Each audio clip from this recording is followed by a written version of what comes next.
ચલો બાળકો, આજે આપણને જયદેવ, ઊંટ અને શિયાળની વાર્તા કહેશે. બધાને સાંભળવી છે ને? ચલો જયદેવ, શિયાળ અને ઊંટની વાર્તા ચાલુ કરો. એક હતો ઊંટ અને એક હતો શિયાળ. એ તો પાકા બે ફ્રેન્ડ હતા. તો શિયાળ ભાઈને એક મન થયો સેલડી ખાવાનો. તો ઊંટ ભાઈને કીધું, હાલો આપણે સેલડી ખાવા જાવી. તો એમને કીધું સારું. તો એમને કીધું, હું પાણીમાં નહીં તરી શકું.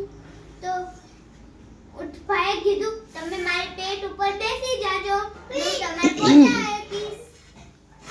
સારું.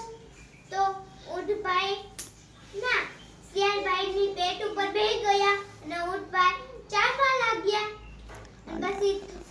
પછી એમને પહોંચી ગયા અને પછી ધીમે ધીમે ચાલી પછી એમને સેલડી ખાવા લાગ્યા. સેલડી ખાઈ શિયાળ ભાઈને ઊંટ ભાઈ તો શિયાળનું શું કીધું? શિયાળને કીધું, મને ઊંટ ભાઈ મને ગાવાનું મન થાય છે. તો શિયાળ ભાઈએ કીધું, ઊંટ ભાઈએ કીધું, ના તમે ગાતા નહીં, નકે માલિક ઉઠી જશે. તો એમની વાત માયનો નહીં અને ગાવાનું શરૂ કરી દીધું. તો એ તો આમ જાગી ગયો. પછી માલિક તો શિયાળ ના ઝાડિયામાં છુપાઈ ગયો અને ઊંટભાઈ તો સેલરીમાં ફસાઈ ગયા હતા.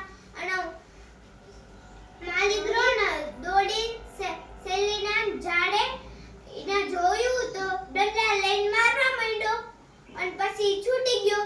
ભાગી એના ઊંટભાઈ ના વેટ કરતા હતા. શિયાળના ના ઊંટભાઈ એમને શિયાળનો છોડીશ ને હું તો એને મારી શકતી. તો એવું લાગ્યું અને શિયાળ કીધું, સોરી માં, મને આવી ગલતી થયું, મને ખબર નથી આવવાનું થવાનું હતું. તો ઊંટભાઈ કાઈ બોલ્યા નહીં. એમને શિયાળ ભાઈની પેટ ઉપર બેસી ગયા. એમને ચાટવા લાગ્યા અને પછી શિયાળ તળાવમાં ઊંટભાઈ આમ કર્યું તો એમને તળાવમાં ગયા. તળાવમાં ગયા. તો પછી શું કીધું? મને તો આળોટવાનું મન થયું છે. આરોટાનું બંધ થયું છે. તો એમને શિયાળે બાય બાય શિયાળે ના પાડી. ના. તો એમને ઊંટે કીધું, હું તો આળોટીશ જ, શું હું આળોટીશ. તળાવમાં આળોટવા લાગ્યું. આરોટવા લાગ્યું.